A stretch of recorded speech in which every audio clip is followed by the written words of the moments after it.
Welcome to When the Bow Breaks with your host, Alexis Erlin.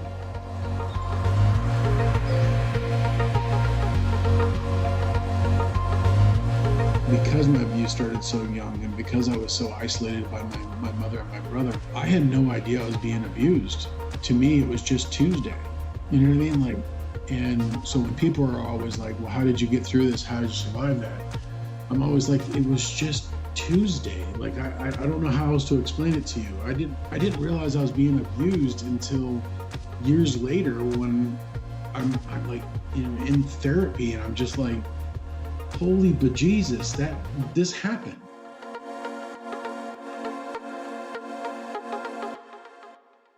Well, first, tell me about your nonprofits. Well, none of them are official nonprofits. I just don't take any donations. So I just do them out of pocket.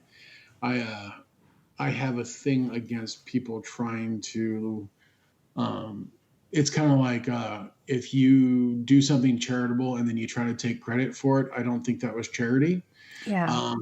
And so what I try to do is I try to make money either selling my book or my art or just, hustling. I have strong back, will move anything, you know what I mean? And I try to put these events together. I try to make sure that they're free for people.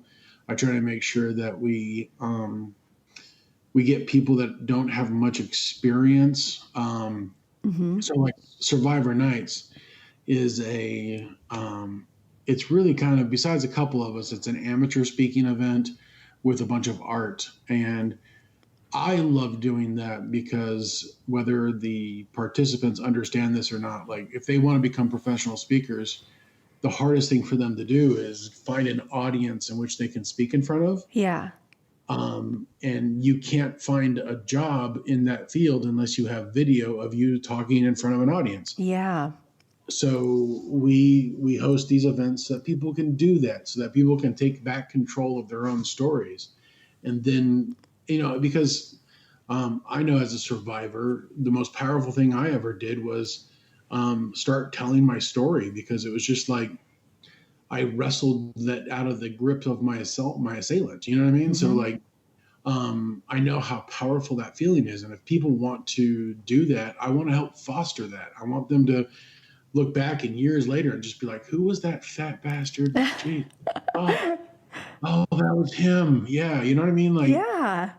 And I honestly, and as weird as this sounds, I could give a rat's ass if on my gravestone it says like he helped 1,000 people. I would rather it say, like he reached one. You know what I mean? And yeah. No, for sure. I haven't even launched my podcast yet, but I haven't, like a total of like 375 views since like the last month or something like that. I don't know if I'm supposed to give out my stats like on my show or whatever, but I was like, but that's like one person, for every day of the year at least, who looked at it and who knows that it's there and the resources there. Yeah, no, I love that. Yeah. And so what we do with Survivor Nights is, it's a traveling art show. I have one coming up in Canada. There's been a couple of talks about in LA and stuff like that. And what it is we get people. And so the motto, let me back up a little bit. The motto of Survivor Nights is, we don't care what you survived. We just care that you did. Yeah. And so if you're a cancer survivor, a domestic violence survivor, heart attack, drug addict, even a caregiver, you communicate your pain and your emotion through art, whether that be through spoken word, music, painting, drawing, photography. We want you to come display it, because the other tagline is that, my darkest hour might be the light for somebody else. And so if I can't show that in my paintings or in my speeches, then I'm not helping anybody. I'm just holding on to that one thing that could help somebody else. So that's why we do the shows, and that's why the shows are free. And anybody can host them as long as they agree to follow the very unique guidelines that during the time of the show, nothing is for sale. So it's a 4-hour show. If you saw one of my pieces and you were like, hey, I want to buy that, at 11:59 it's for sale. At 12 o'clock it's not. At at 4:01 it's for sale. At 4 o'clock it wasn't, because that's the during of the show, Mm-hmm. and it's there to raise awareness, not cash. I like Um, that. and so that's where some people don't like the show, because they're like, well, if I want to sell it, yes, you can sell it, and they can even pay you for it, but they don't pick it up till after 4. You know what I mean? Like, Yeah.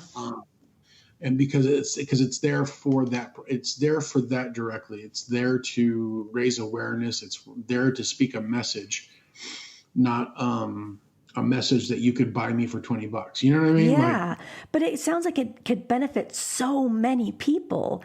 I yeah, mean, emotional art therapy is kind of a new thing for a lot of people.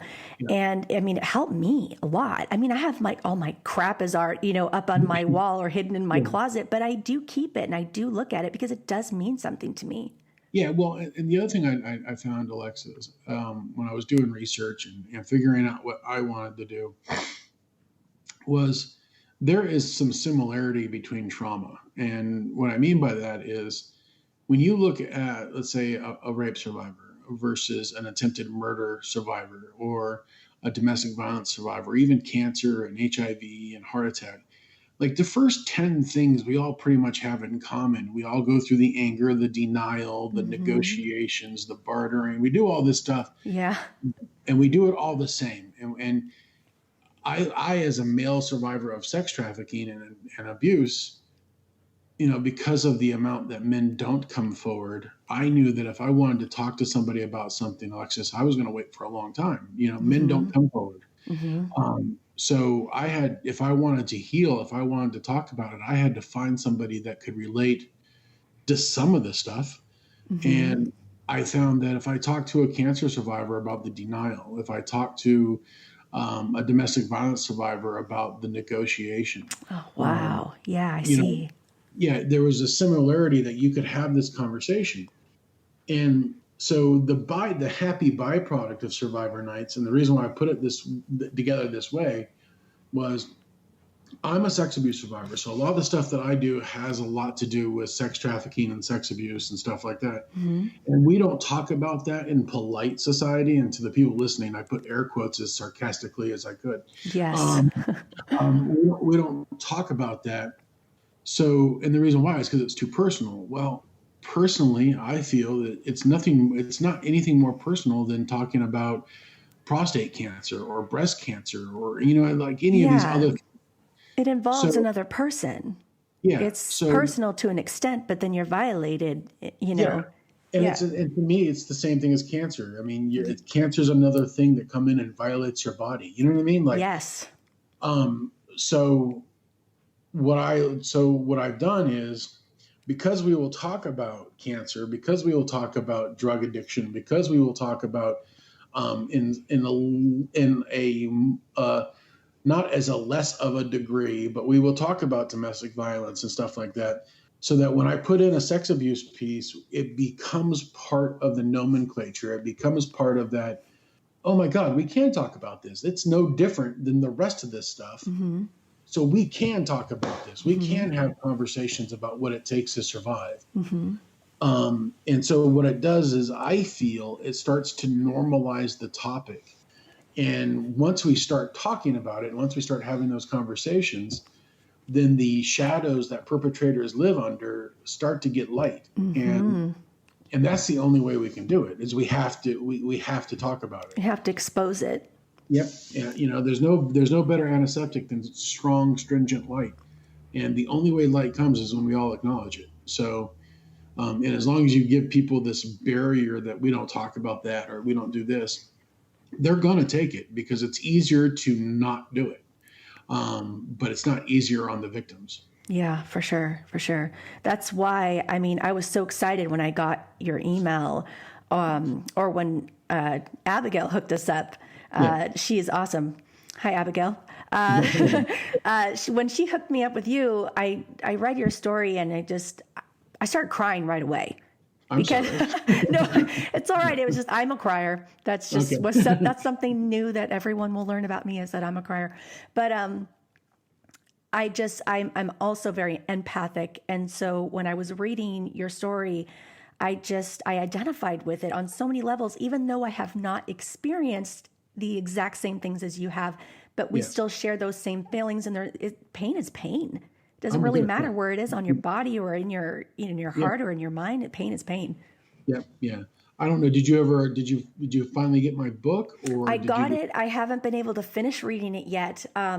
Honestly, I've been working on my launch for my podcast. And I've been so busy. Absolutely. Yeah. Yeah. But I do want to read it. I have it in my, I got the, what is it called? The digital version, Yeah. the The Kindle, ebook. Yes. the ebook. Yeah. Yes, I Yeah. have it in my laptop, and I was able to read the foreword or the beginning parts of it. And I got 4 kids too, so so I don't really have a whole lot of time to read. But I that's one book that I'm going to keep picking up because I really, really, really want to know, in depth everything. And I'm going to encourage all my listeners to go out and buy it because even though, that small chunk that I've read, it's already grabbed me.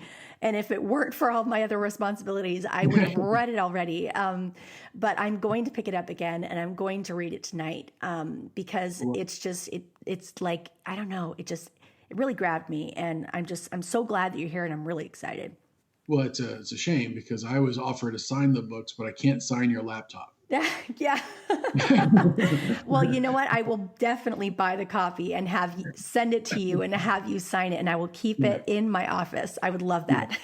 Yeah. Well, I always try, like, out of the books that I've sold, I always try to tell people, like, I've had this happen a couple times now where people are like, I bought the ebook, and I'm like, well, I can't sign your ebook. No, I love that though. Yeah. I just got the ebook real quick because I was like, oh, I got to read it. I got to read it fast. And I was like, click. Yes. So if you want to read it and you want to read it fast, do it. But buy the book because that's, he can't sign the digital form. The digital copy. It was hilarious. I was at the gym and I was in the middle of a workout, and this guy, it's a 24-hour gym and you have to sign in and all this kind of stuff. And this guy walks in and he looks at me, and I'm on the treadmill just, trying to trudge away in a single space.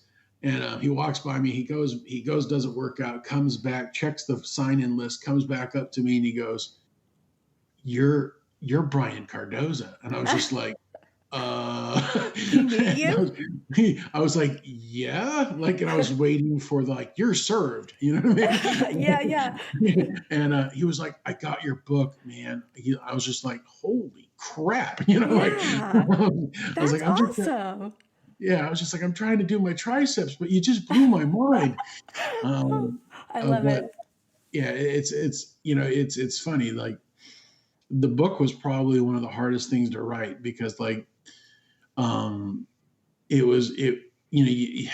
you go through therapy and you start to think that you're in a good space, and you're in a space where you feel like you're not thinking about it every single day, and you start to count your good days on both hands, and you know what I mean? Like, you start to feel really good, and then all of a sudden you get this mission to write your book, and the good days start to, rescind, and you start to realize that all the stuff that you thought happened to you and you realize and you remember happened to you, now you have to remember in detail, Yeah. and it's a hard process. And for those that do not have, I'm not trying to be a braggart. I don't have a good support system. My support system is Calypso, my dog. Dogs are great, man. Yeah, they are. But I don't have the full integrated, support system that a lot of other people do. And there were times when it was very trying and very emotional, to where I had to, like, almost disassociate for about 4 or 5 months to write that book. And then it took me about a year to recover from it because I had just was like, I got to write. And I would write, a couple pages a day. And then I would just completely just be, like a borderline catonic state for, Yeah. And then after I sent it off to the editor and all that kind of stuff, which my editor was amazing. She would look at it and she'd make some notes, send it back to me and be like, answer further or go deeper. And That's and good. those hurt. Yeah, those hurt because, you're like, well, I left it kind of vague because it was like, putting salt in a wound. But then she's like, nope, got to hear more about it. Yeah. Like, Yeah. I'm trying that. I'm like attempting that with my blog, and like I'm trying to write like a blog like once a month about like my own like whatever thing triggers me that month. I'll be like, damn it, I'm at the dentist and this stupid thing came up, and so I write about it. But it is so hard to talk about like that stuff in detail just because you're going back there and you don't want to go back there.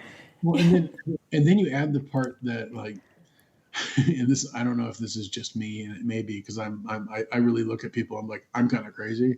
um, and then when you're putting it out on paper, you still want to make it to where it's a gripping read. You know what I mean? So Yeah.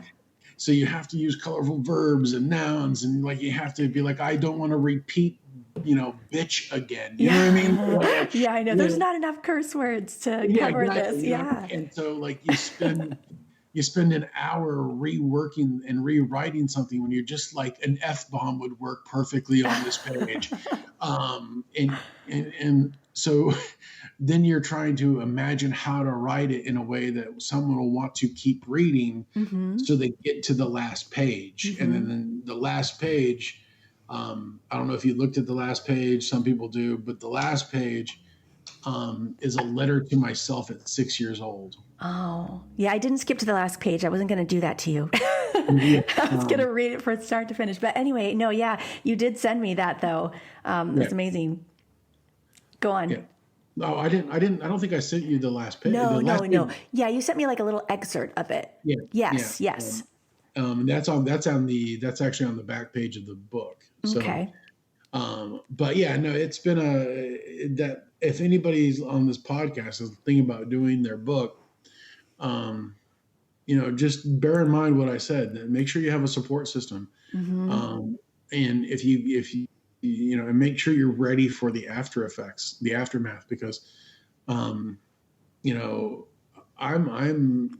mentally and physically, I'm a very strong human being. I've had to be. You've had to grow in that. Yeah. Well, and that's part of it too, is that, because my abuse started so young, my default setting for emotion is still PTSD.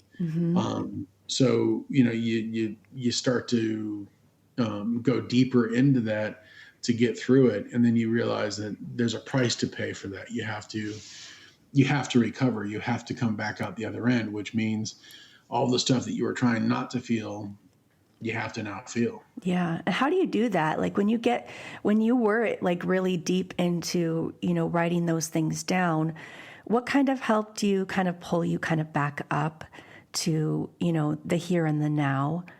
Yeah. I would say it was, all right. So, I have been clean since 97 and I have been sober since 2011. And like, I don't even drink soda. Like I have no vices. I had no vices other than food. Congratulations. That's a big deal, by the way. It was for me. Yeah, I know it was for me. And now in the last 8 months, I've lost 140 pounds because I realized that, if I want to help more people, I need to be alive to do it. You know what I mean? Yep. So one of the things that I did to help me get through this, Alexis, was the very first time I did a speech. It was at a Toastmasters meeting. Are you familiar with Toastmasters? No, but I should be. Yes, you should be. It's not how you make good rye bread. It's actually Toastmasters is a organization worldwide that helps people develop speaking skills in public, and they're an amazing group. They're cheap, and the education you get from them is just you couldn't pay somebody to get this education. It's insane. All right. Well, so the first time I did a speech about this topic was in front of 18 to 20 expert speakers. And I'm like, this is like my third speech in the group. And so I get done. It was 18 minutes of a verbal diarrhea of everything that happened in my life. I like that expression. That's totally what it is too. Verbal diarrhea. I like that. I'm going to use that.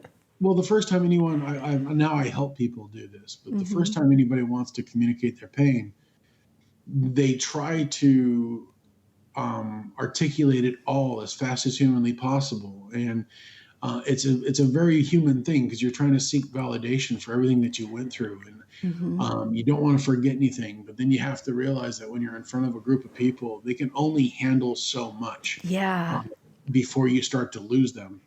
So I get done with my verbal diarrhea.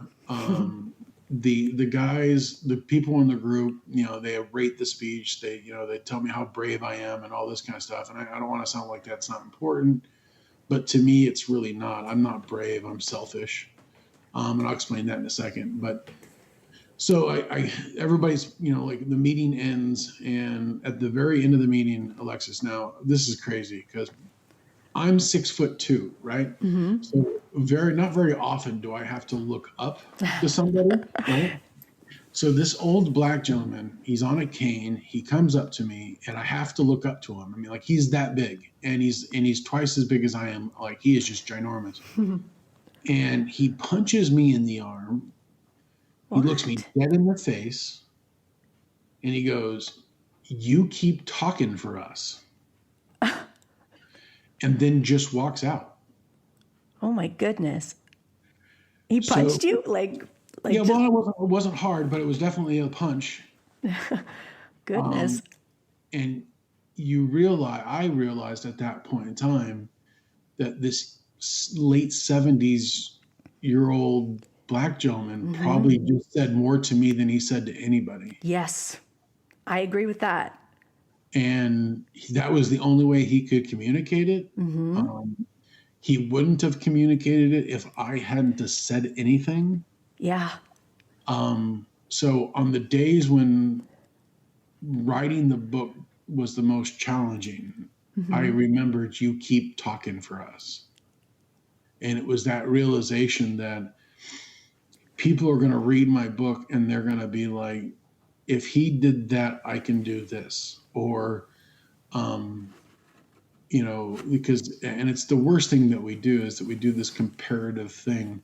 Some people will look at my story and be like, well, I didn't go through all that, so I have no excuse. Or they'll Mm-hmm. think like, oh, I went through much worse. You know what I mean? Like, Yeah, they compare.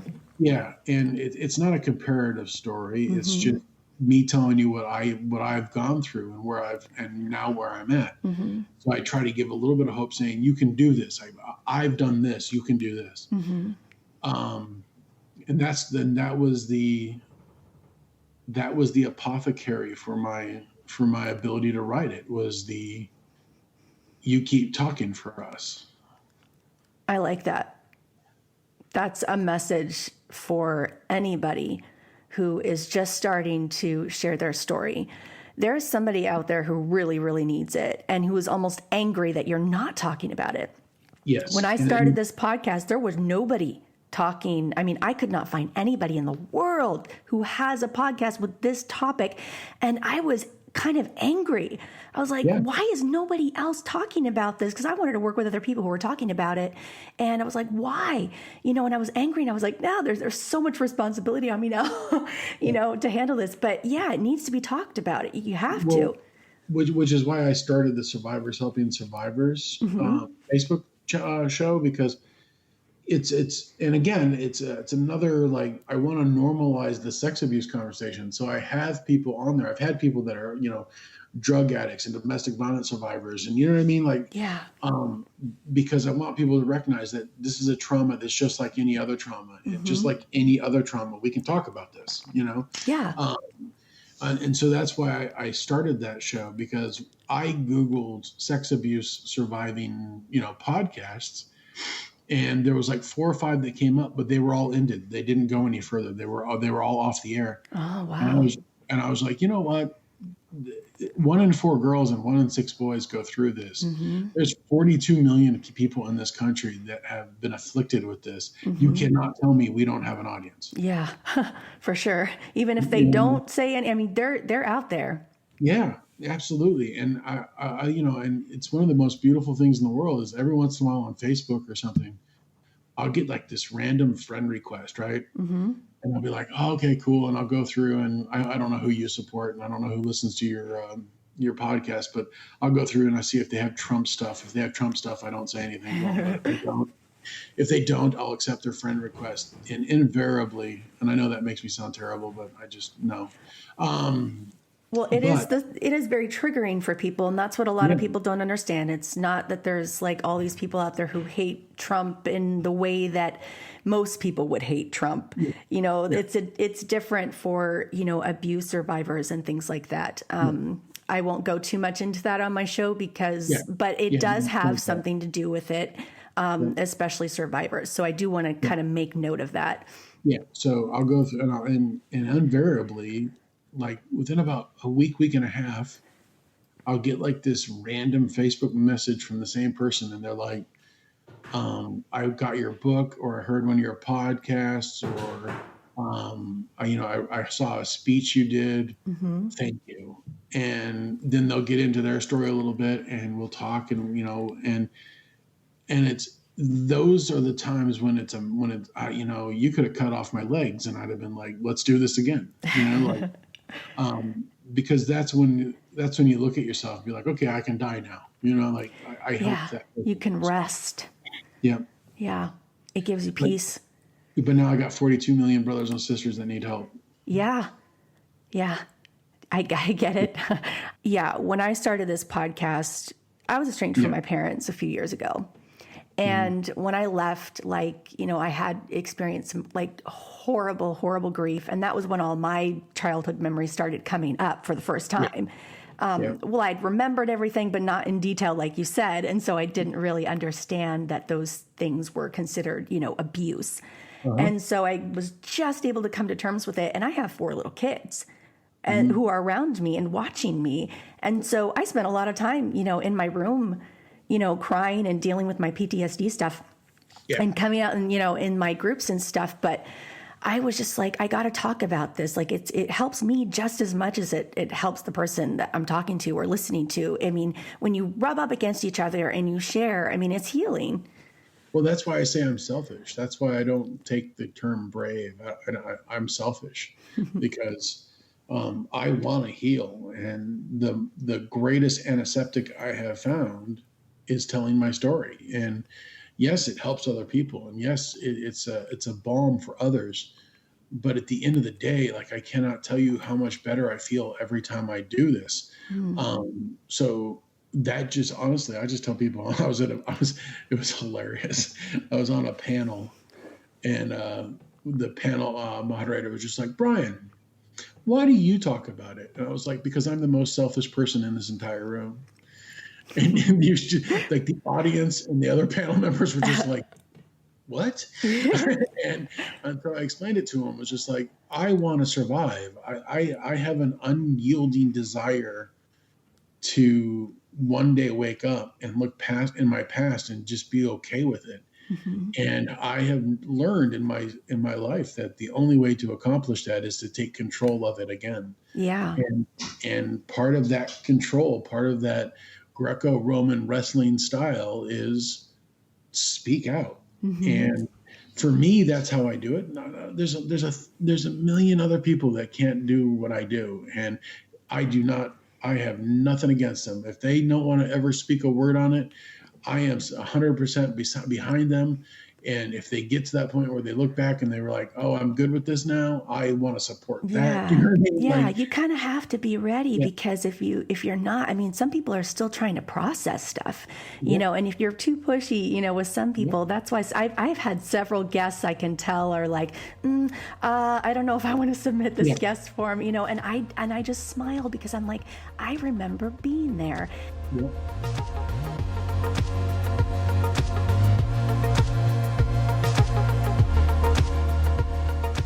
Are you enjoying When the Bow Breaks? If so, visit us on Facebook, like and share.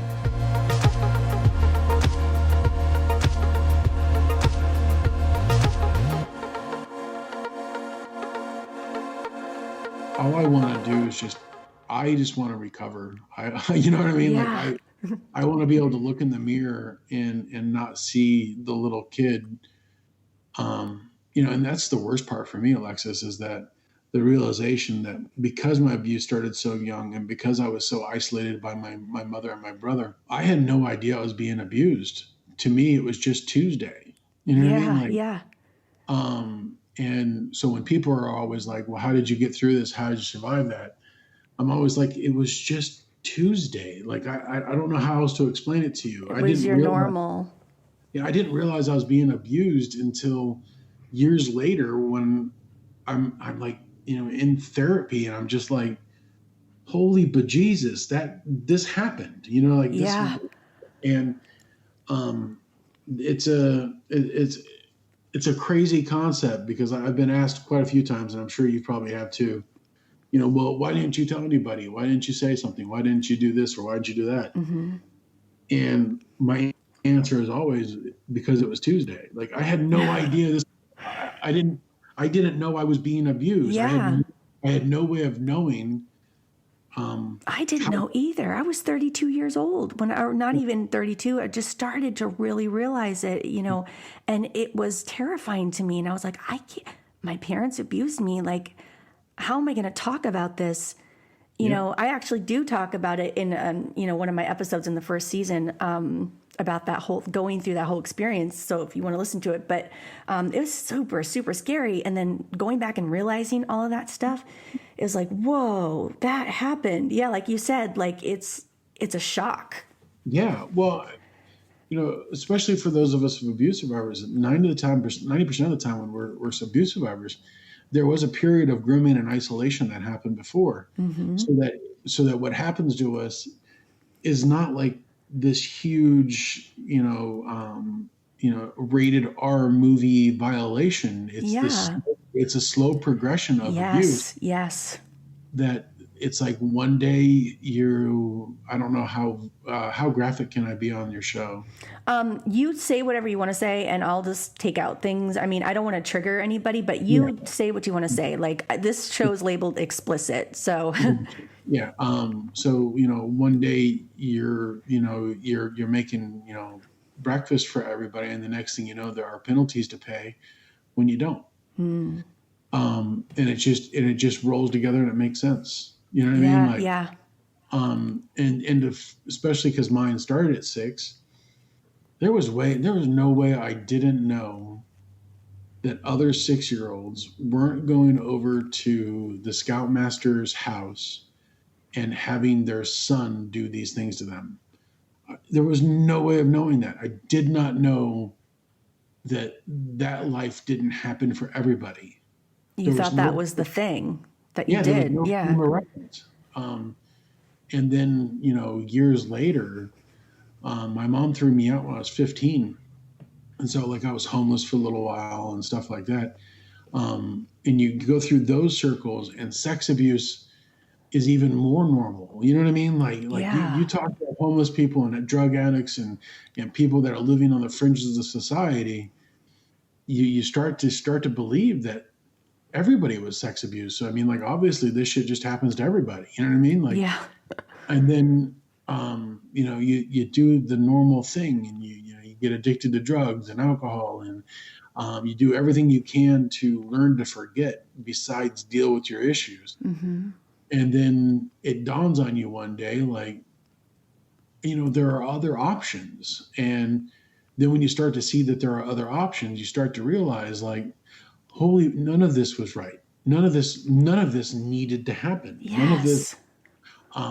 And that's when you reopen that wound, like with sea salt from the Dead Sea, and then you can start to heal. Mm-hmm. But you have to get to that point first. Can you tell me a little bit about, being thrown out and having to deal with not having anyone?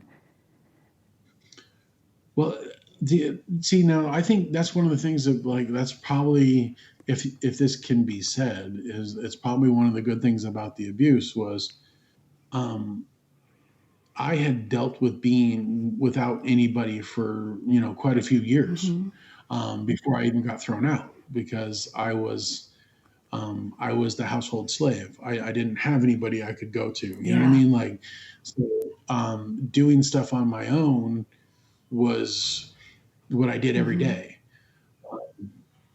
I can tell you that I got thrown out, and I'll never forget it because I had to make a very rough choice for a 15-year-old. Um, my mom threw me out, and it was December 14th, 1989, and I grew up in Anchorage, Alaska. So it was middle of winter, and she threw me out she was taking me to school. She told me that when she got home, I wasn't supposed to be there. Like I was supposed to be. I'm thrown out. So I was like, well, I'm going to go home. I'm going to pack some things, and I'm going to get out. That's what I've been told to do. I think she expected me to go to school. You know Yeah. what I mean? But I was like, no. So I skipped. Got back home, packed a couple things. With the naivety of a 15-year-old, Yeah. thinking like, a couple jackets, some blankets, Hmm. stuff that I thought that would keep me warm enough. Yeah. Um, and then that night I had to find an abandoned car that had its windows in it. And I slept in that car. And um, I'll never forget it because it was so cold, Alexa. It was beyond freezing, and Yeah. I remember, and I'll never forget it because it was just so overwhelming in my own head.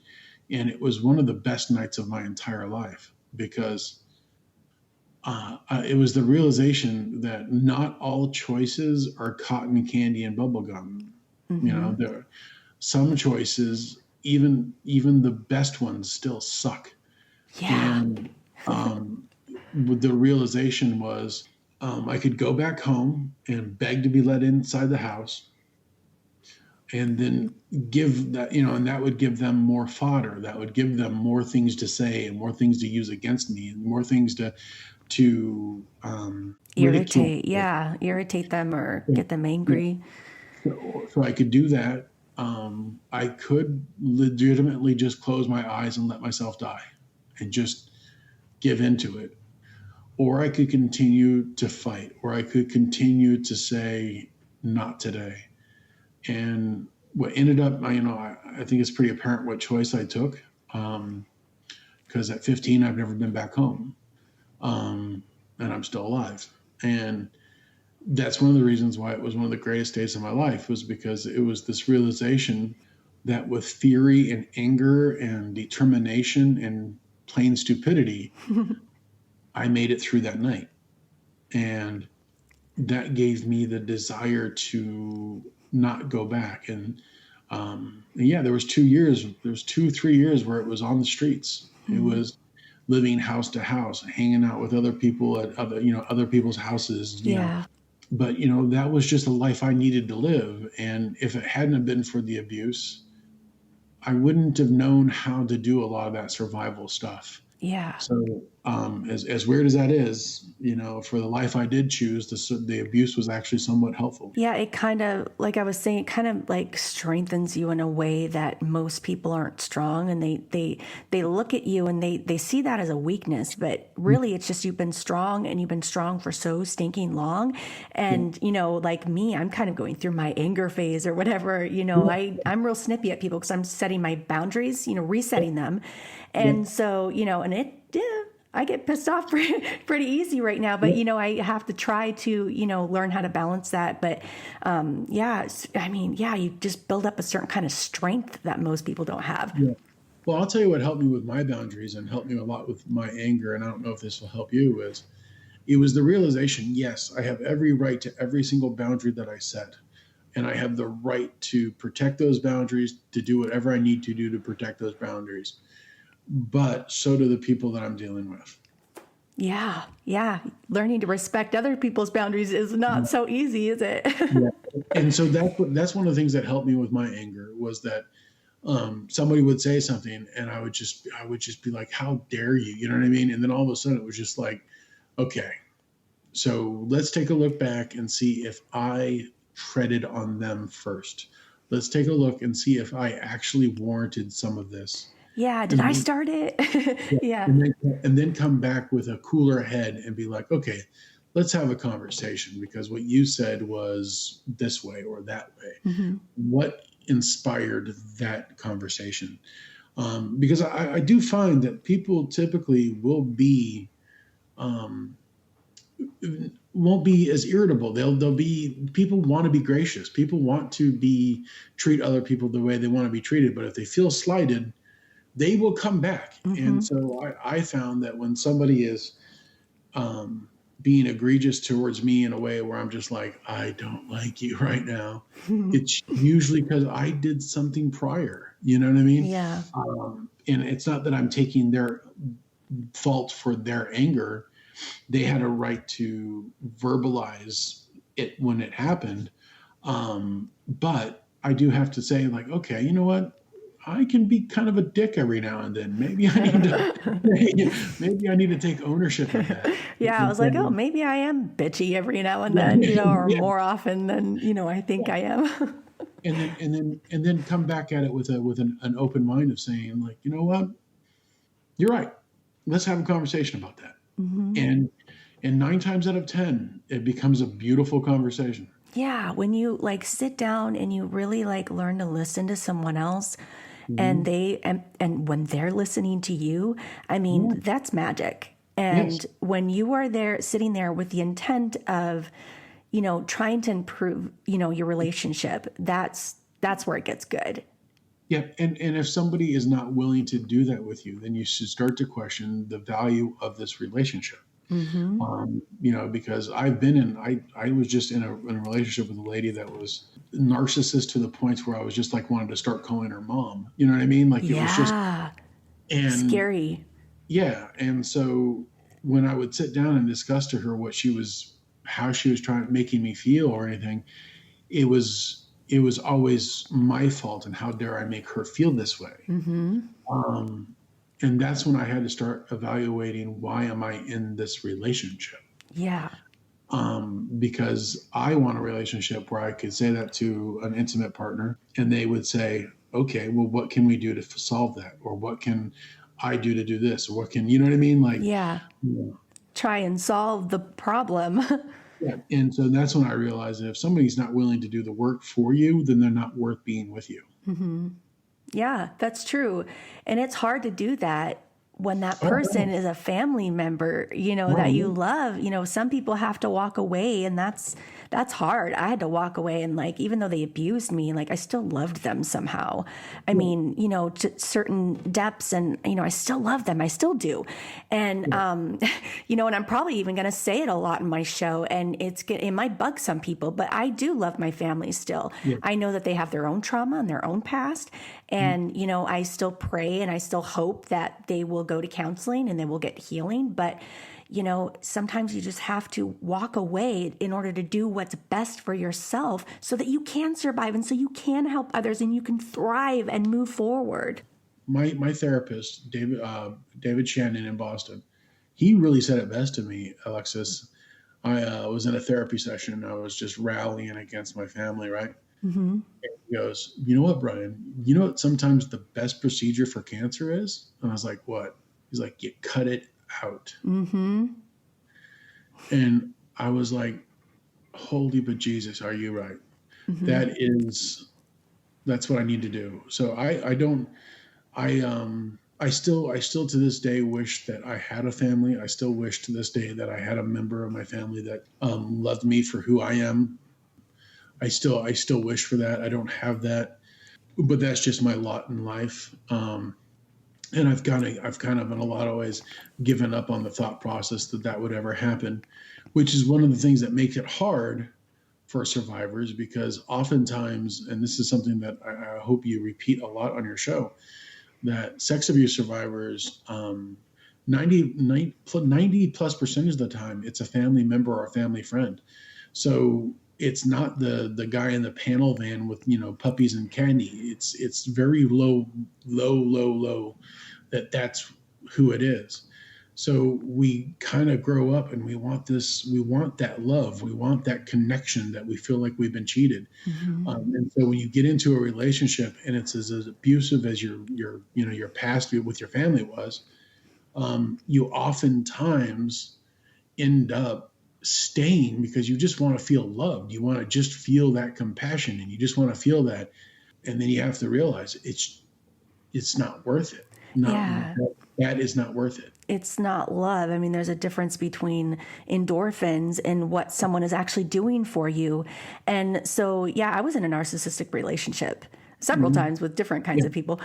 You get Yeah. stuck in those. I get stuck in a Yeah. cycle after a while. But, it was this one person, and it was like, oh, I don't want to lose train of thought here. I don't want to take up too much time. But yeah, you just get stuck and, Well, I don't know. I have a theory on that.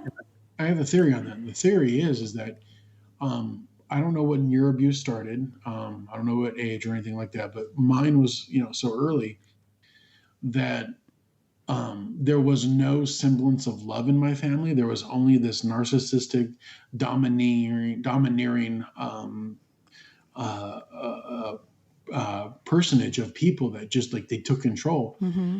And I never knew, and I've never known what real love is. But I do know that when I meet somebody and they're that way and I get really comfortable around them, it's Mm-hmm. because that's what I'm used to. That's Yeah. Yeah. and so you get caught in this thing like, oh, I know this evil. I'm good with this evil. I've dealt with this You evil. know what to expect, kind Yeah, of. I know what this monster is going to do. So I'm comfortable here. Mm-hmm. And I have found that when I've been with people that didn't exhibit those traits, I was really uncomfortable. I was Mm-hmm. just like, I don't know what to do. I don't know how to handle this because you don't look like you're going to try to hit me right now. You don't look like Yeah, yeah. you know. Somebody's hugging me. What are they Yeah, doing? Like, yep, yeah, oh yeah, I have those same things, like just feeling uncomfortable. Like, why is this yeah, person being nice to me? Like, yeah, it'd make me upset. And my husband's like, yeah, dude, calm down. Like, it's okay. Like, she yeah, really, really likes you and thinks you're cool. And I'm like, I don't know. Yeah, I get yeah, it. yeah. And so I think that's why we as survivors we get stuck in that gully because that's what we're used to. Yeah, your That little kid thinks that that's what love is. And you yes, have to, say, no, no, no, no, no. You have to tell your little kid, no, that's not what love is. yeah. Yeah. There's a reprogramming that needs to happen. Yes. And the earlier your abuse starts, the harder that programming is because again, like I said earlier, my default mode is still severe PTSD. Yeah. So it takes a while, and I hope one day before I die, I find out what love is. I don't know if I will. I'm a pessimist when it comes to that, but I do know that I'm not going to be closed off to it. And so, if it does, it does. If it doesn't, it doesn't. But I'm hoping one day I'll find out what that's like. Yeah. I hope so too. Well, I'm sure with your kids, you probably have. Yeah. Yeah. And that's the hard thing is that, so many people say, oh, you have kids and you have your husband. But it's like, I had to go through all that PTSD stuff around my kids. And I was still coming to terms with, how my parents were raising me. And I was having to stop some bad habits myself. Yeah, And it was really, really, really hard. And yeah, so, it's like you're on steroids almost, like trying yeah, to kind of fix everything because you got to hurry up because your kids are watching. You don't want to be this person that you grew up with. It's like yeah. that. Yeah. Well, no, the reason I said your kids is because it sounds like you decided the abuse was going to stop with you. So that tells me that the kids are not getting abused. So that means, like, to me, in a few years, you're going to have those beautiful moments where your kids are just like, I love you. And you'll be like, why? And you'll be like, because I do. You know what I mean? Like, and you'll have that feeling of like, holy shit, they mean that. You know what I mean? Like, and it's not because they want a toy or ice cream. They actually mean this. You know what I Yeah. mean? Yeah. My son, 90% of the time, he wants something from me, or Yeah. 95% of the time. Yeah. But this one day, he made a little mistake one day and he yelled at me or something, he yelled Yeah. back at me. And then I come back in my room. I was upset. Like, he made me cry and everything. Like, Yeah. he was just, 9-year-old, Yeah. like, thinks he knows everything. And Yeah. I come back and I find a little note that says, I'm sorry, Mom, I love you. And Yeah. it just like, oh, I could never write things like that to my mom. Like, she Yeah. would just like ignore it. Like, Yeah. you See, know, that's what I mean. Like, you've experienced that love. I'm still waiting for it. You know what I mean? hmm I'm still waiting for that. Um, and that I think is an absolute blessing. That is like one of the most beautiful stories I've ever heard. You know what I mean? Like, like, that you can start out with anger, and then all of a sudden you like your kid writes you something like that, and you're just like, "Aw." Yeah. You're like, "Well, now I'm crying again." You know Yeah. what I mean? Yeah. Yeah, but I guess they say 45 is not too old, but it's starting to feel that way. No, no. And, as long as you keep doing something that just brings value to your life, I mean, just keep Yeah, doing it, and I mean, you have no reason not to be proud of yourself. So proud of yourself. I am proud. I do believe pride is analogous to sin, even though I'm not a believer and I'm not religious at all. But I don't believe that pride has any place to do with helping other people, in my Hmm. opinion. Like if somebody else wants to take pride in what they do, I'm all for it. It's just for me, I don't feel like it's something I'm comfortable with. Hmm. And I think, and I know that has to do with the abuse, because anytime I did anything good at home, it was like, well, you could have done better, or Yeah, no, so I on. get that. Hard time taking compliments, Yeah, maybe. Yeah, I have that. yeah, I'm like yeah, yeah. Going that. Yeah. um, but uh, like when I posted a commissioned painting last night, and like it's gotten like a whole bunch of views and stuff, and I still look at it. I'm like, do you guys see the same thing I see? Because it looks like crap. You know what I mean? Yeah, no, I was Yeah, like, oh, this looks like junk. And, my kids are yeah, like, that is cool hanging on the wall. yeah, I'm like, you're 7. You don't know what you're yeah, talking about. yeah. You want, Yeah. here's an ice cream. Now go away. Yeah. Uh, but yeah, no, compliments are not something that come easy for me, and pride doesn't come easy. Hmm. Um, but work does. And so Yeah. that's what I'll continue to do. You know what I Yeah. mean? And like, it's worth it. You know what I mean? Yeah. And so if I die alone, I die alone, but I know that, people will, I know that there will be good speeches about me when I'm dead. You know what I Most mean? definitely. Most definitely. I, for one, Yeah. really, really Yeah. appreciate your work, Brian. Well, yeah, you can find me on Survivor Nights on Facebook. You can find me on, with my page, Brian Cardoza. You can find the book, The Unexpected Victim, on Amazon and Barnes and Noble. You can get the ebook, apparently. You can find me through lots of videos. Like I even tell people, you can even find me on Plenty of Fish. My name's Brian Cardoza. I'm on LinkedIn. And yeah, what I do recommend is that if you get a chance, and I'm in an area where I'm speaking, come hear us. You know what I mean? Like, bring tissues, because you're going to need. Yes. I've actually used some. I don't know. I don't know if you could tell, but yeah, I did. Bring tissues, and know that you're supported and you're not alone. And that, I have a hard time with the entire, we believe everything and everybody, and I'm a strong believer in due process. But I can say this, is that you will always be respected to me, and I will always respect reporters. I will always respect people that come forward and say their piece. I think that's an important concept. As long as you believe it, I will believe it. I definitely believe it. Well, let me say this. Have you heard me talk about bad math? No, I haven't. So, and I know you sound like we want to sign off, but I think this is a very important thing for people to hear. I got Okay. time. So bad math is how I looked at my abuse, and it was really the antithesis for my recovery. And what bad Hmm. math is I was able to look back on my abuse and look at it in a very linear fashion. So I looked at Hmm. it like a timeline. Um, so when I looked at the times I was molested and raped, um, from start to finish, not the grooming, not anything, but from the actual rapes itself, was probably about Hmm. 45 minutes of my life. When I looked at the physical abuse, the beatings with coat hangers and broomsticks and whatever else, was about Yeah. 3 days. Um, then when I looked at the psychological abuse, all that kind of stuff, it was about 3 months. From beginning to end. So from when my mom would start being like, "You're useless," "You're lucky you weren't aborted," you know what I mean, all this kinds of stuff you want to hear from your mom. Um, Yeah. and I looked at it and I was like, the average life expectancy is 76 years. So how can I let 45 minutes, 3 days, and 3 weeks override the possibility of 76 years of life? Like that's Hmm. bad math, that like, Yeah. yes, it happened. And yes, it's part of the 76-year equation. But if I let myself be consumed by 45 minutes, 3 days, and 3 weeks, I am cheating myself out of 76 years of life.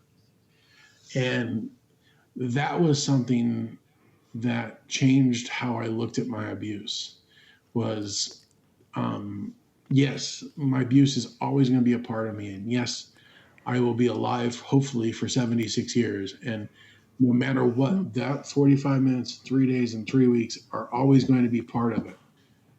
But I assign the value to it. I assign how much time I dwell in that.